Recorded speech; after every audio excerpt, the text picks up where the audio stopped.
Hi, everyone. Thank you for joining me today. My name is Tim Schilling. I'm an engineer. I am not a financial planner. I'm not a financial expert. Do not treat this as a financial plan. I'm sharing what I know so that it can help you build a baseline level of knowledge so that when you do talk to an accountant or financial planner, you have a little bit better understanding. Professionally, I've been using Django since 2012. I started contributing to open source in 2014. I work at a company called Aspire EDU. We do education analytics. We help schools identify students who are at risk so that the school can intervene and help get them back on track. If this type of product is of interest to you, please come talk to me. Over the last couple of years, I've also become much more involved in the community. On that side is a number of organizations I'm a part of. You've probably heard of some of them at least. If you want to talk about any of them, feel free to talk to me about them. There's also some activities I enjoy doing. I'm happy to talk about those too. Specifically, I am a DjangoCon US organizer and a definite board member. If you had feedback about the conference, please let me know. So, why am I giving this talk? Honestly, it's meant for younger me. And besides a haircut, that kid needed some financial knowledge. So when I was entering the industry, the only financial knowledge I had was if your company offers a 401k match it. Which is, by the way, fantastic and true advice. Always use the match. But my parents' life planning for me ended when I got accepted into college. We never had a discussion about needing to save for retirement or how much to save or how to go about it. I imagine there are several people in our community that can relate to that. And if you've been feeling uncomfortable or overwhelmed when you think about finances, I've been there, and I hope I can help. Because being assured in your financial standing means being less stressed. When you're less stressed, you're more likely to be happy, and you're more likely to be able to help others. And I would make the argument by extension, it makes contributing to open source easier. My goal for this talk is that you will know more than you do right now, that you're more comfortable when you're thinking about your finances, and that in the future, when you're less stressed, we can collaborate on more interesting topics like Django. So, in the interest of helping you know more, here's everything. Big fan of repetition, so we're just gonna rip through them. 1, set financial goals. 2, determine your savings needs. 3, determine your current expenses. 4, define a monthly budget. 5, check in financially every 3 to 6 months. 6, max out your tax advantage accounts. 7, index funds, not managed funds. 8, term life insurance, not whole life insurance. 9, go read the personal finance subreddits wiki. The other bit I want to mention up front is what my wife tells me every time I stress out over finances. It's only money, it'll all be okay. So let's get to it. The first step is goal setting. What do you want your future to look like? We need to know what we're aiming for so we know how much money it'll take to make that a reality. Personally, I find goal setting a challenging exercise. It's hard to slow my mind down from the here and now to contemplate my future. If goal setting is not your thing, try mixing up with something else out of your normal routine. Go for a walk in a new neighborhood, stop at a new cafe, go to a new park. Try to contemplate what you want your retirement years to be like. Think about the day-to-day. Are you looking to support anyone? Consider vacations and holidays.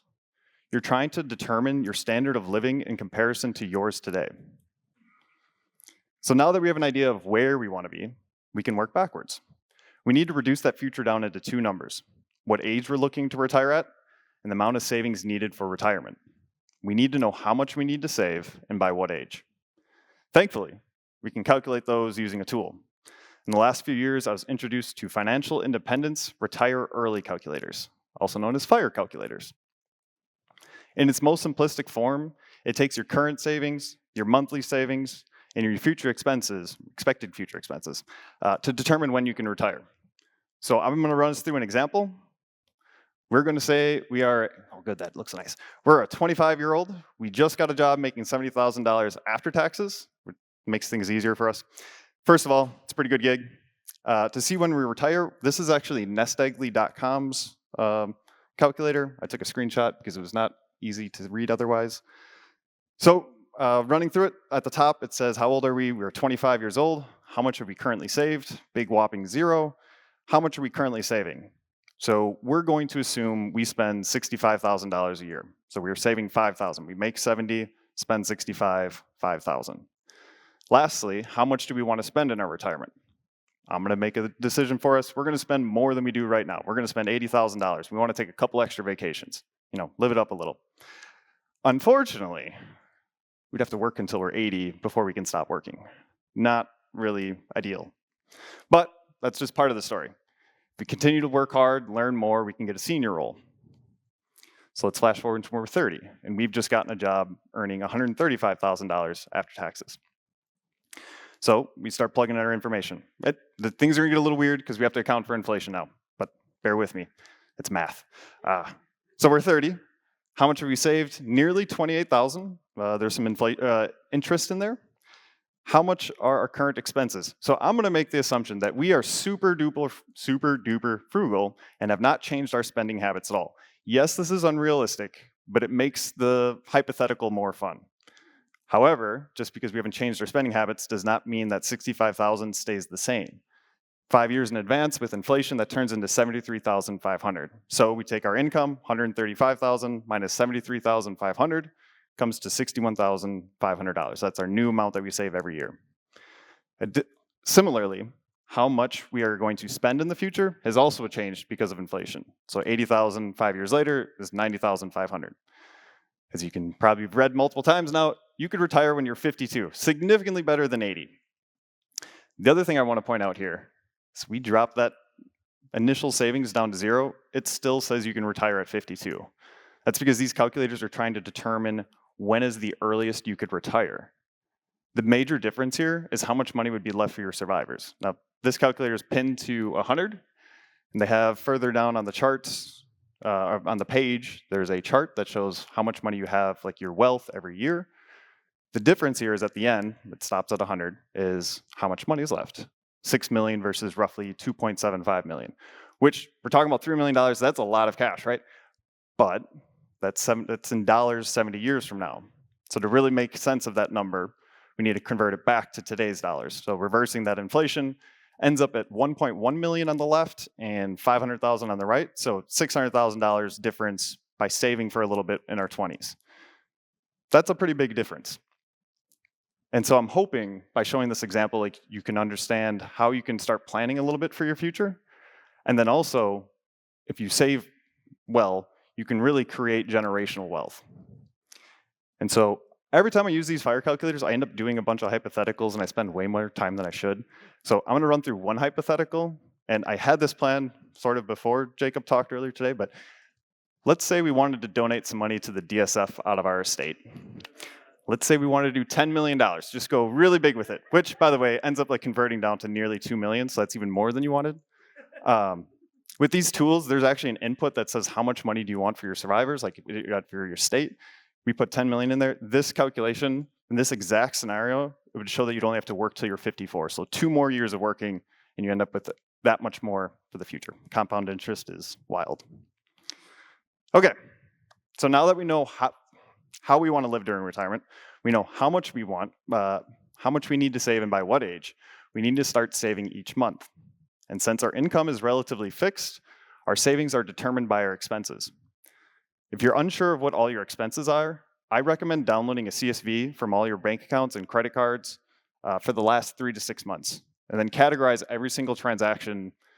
The point of this is to understand where your money is going on a regular basis.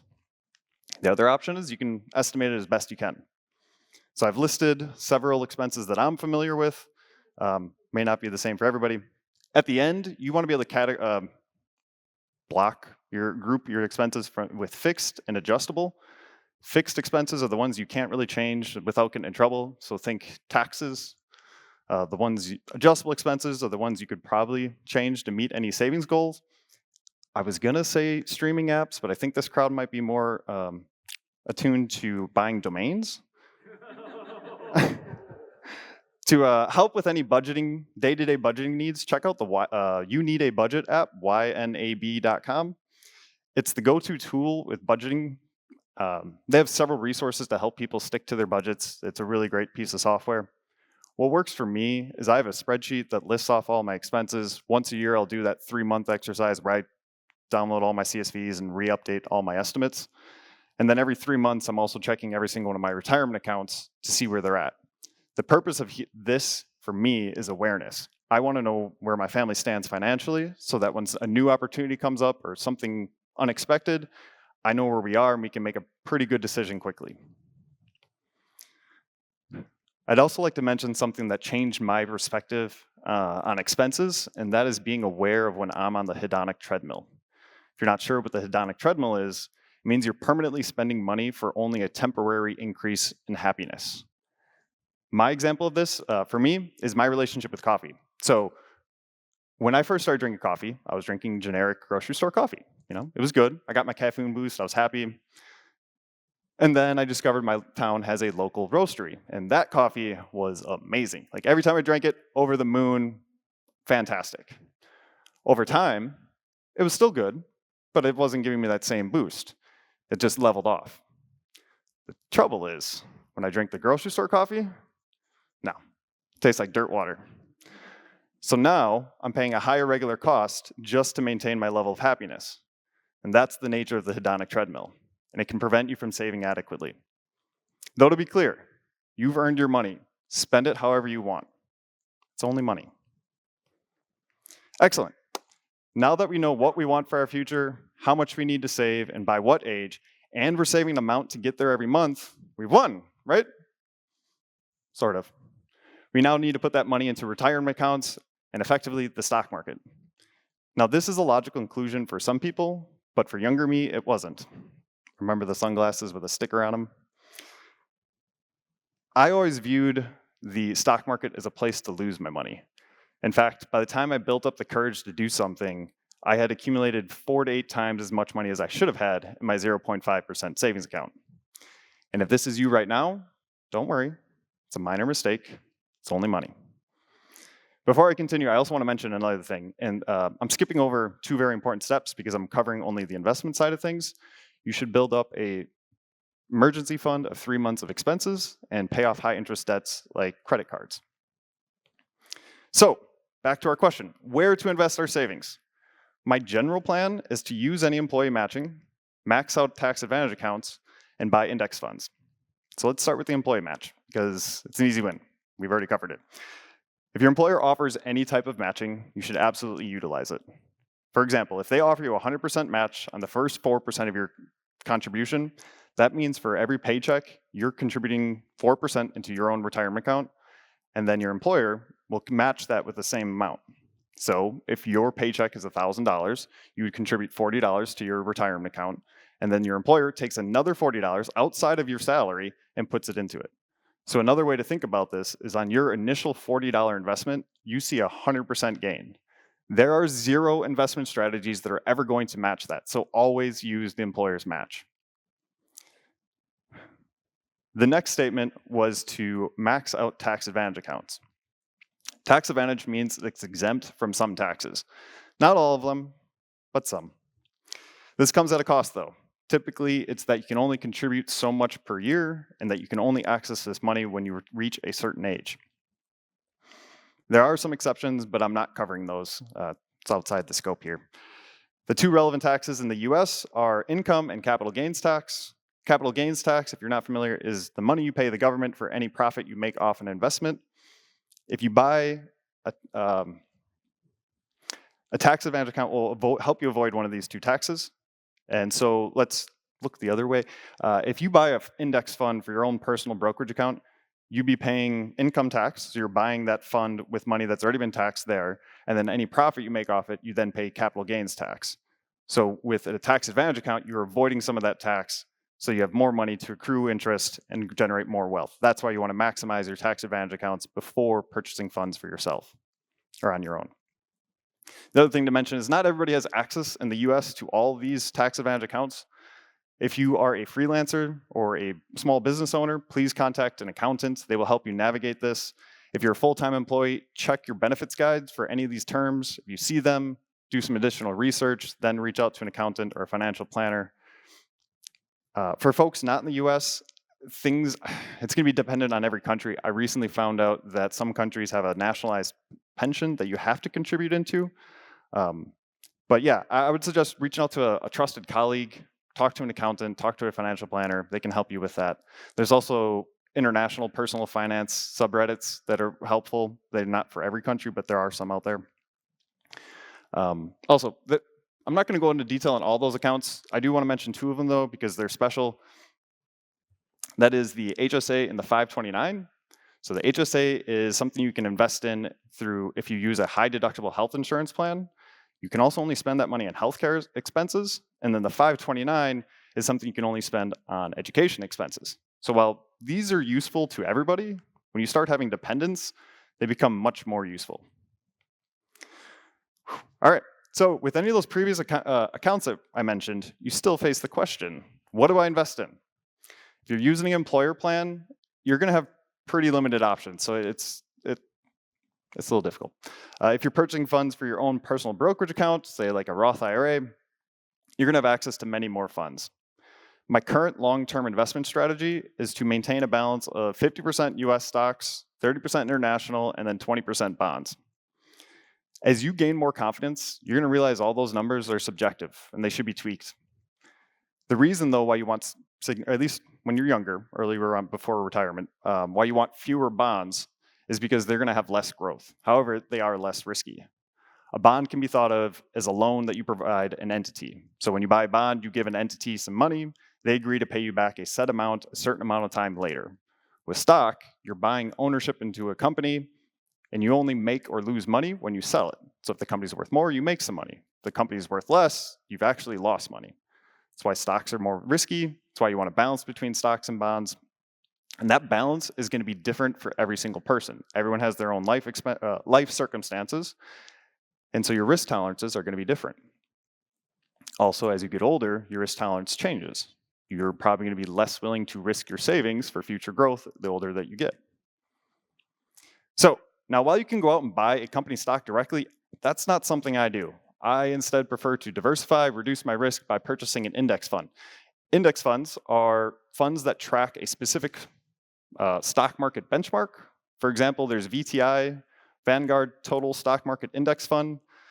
This index fund tracks the entire US stock market. So when you buy a share of this fund, you're investing into a pool of money that has holdings that represent the entire US stock market. So stocks are naturally risky, but this type of stock is less risky because a single company tanking isn't going to deplete your retirement account. On the other hand, your gains are going to be more measured because not every company in the US is going to do well. Eventually, with these index funds, you're going to want to know something about large cap, medium cap, small cap, and then a few months ago, I even found out that there's something called micro caps. To be honest, I understand them a little bit. The overly simplified version is that they are relative to the company's size, and you want to maintain roughly 70% large cap, with the remainder being medium and small. When looking at a fund, I like to make sure that I'm purchasing an index fund, and so I will check to make sure it says index in the name or the description. The alternative is a managed fund. A managed fund is one that is a human buying and selling stocks. Effectively, they're timing the market. I have a future reference to this, but yeah. You also should check the expense ratio. The expense ratio is the amount you pay on any gains for the year. So again, the lower this number, the lower this number, the better, because you're retaining more of the money for future interest. You should be looking for values that are close to 0.18%, though you can find values closer to 0.03% through providers like Vanguard. An alternative to selecting your own funds and balancing your portfolio yourself would be to use an index target date index fund. I have never gotten that right yet. This means that someone is there allocating your money across index funds to match the level of risk that is common to a person that's looking to retire by a certain date, which is a lot. So let's go break it down a little. So if you invest in a target date fund of 2070, that means right now it's going to be pretty stock heavy. If you're investing in a target date of 2070, it means you want to retire in 2070, so right now it's stock heavy. In 2060, however, they're going to reallocate it to be more bond heavy because you're not going to have as much time to have future gains make up for any current losses. If you're looking for the easiest option, this is a good one. You do want to check, though, that you're using an index target date fund, because otherwise you're using that actively managed plan, and you're potentially paying more for worse results. So we're through all the main information I want to provide. Now we're to the part where I caution warning about some things. So these are from my experience. They are entirely catered to my life circumstances. They do not apply to everybody, but I do feel strongly about them enough to say something here publicly. The first is whole life insurance. It's marketed, it's not marketed, it is two things. It's part life insurance and part retirement account. So it acts as life insurance. So if something happens to you, there's money for your survivors. But then there's also a component that at a certain age, you can start withdrawing money back from it. Now, the premium on this is much higher than term life insurance. So that blurred line of being life insurance and an investment account, I could never argue confidently with a financial planner, like, this doesn't make sense, because I just didn't understand it. And so like that lack of confidence, I couldn't tell a financial planner no. I ended up investing in this for a significant amount of time. But everything I've read since then indicates a person like myself doesn't make sense for. Because when you can use term life insurance, it's a very low cost when you're younger, and then if you build up enough savings that kind of exceeds what your life insurance or your term life insurance policy is, then you don't need life insurance anymore. So why pay for having another retirement account that has worse results that you're paying even more into? It just didn't make sense for me. However, when I did look this up to find some definitive answer, like this is a scam, couldn't find it. Because there are cases in which this does actually make sense. For example, if you have long-term dependents, this might be a good option for you. The other warning is around managed funds. A managed fund is one where a human buys and sells stocks according to their knowledge and understanding of the market. Like, these are your professional brokers. There's evidence that shows over the long term, a broad index investment strategy outperforms any human-controlled one.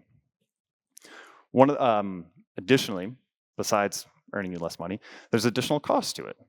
One of the first funds that I ever invested into had a 8% charge on all money coming in. So for every dollar I put in, I was actually only able to accrue interest on 80 cents of it. So now looking back at it and knowing a little bit more, like, that one wasn't good. And so if you've made these similar choices and you find that they are mistakes, don't worry. They're not catastrophic mistakes. It's only money. So yeah, that's everything I wanted to share with you. If you'd like to learn more, please check out the Personal Finance subreddit's wiki. Regardless of your feelings about Reddit, this subreddit and its adjacent communities have curated and collected so much financial information. Like, they cover things from timeshares to health insurance to, I forget what the other one was, estate planning. There we go. That's all public and free. It's all curated for you. It's very helpful. They also have this amazing flow chart that actually walks you through how exactly you should spend your money. And then, yeah, beyond that, now you should be able to go talk to an accountant or a financial planner more confidently. I truly do appreciate everyone spending your time with me today. I hope you're able to learn something new. Thank you.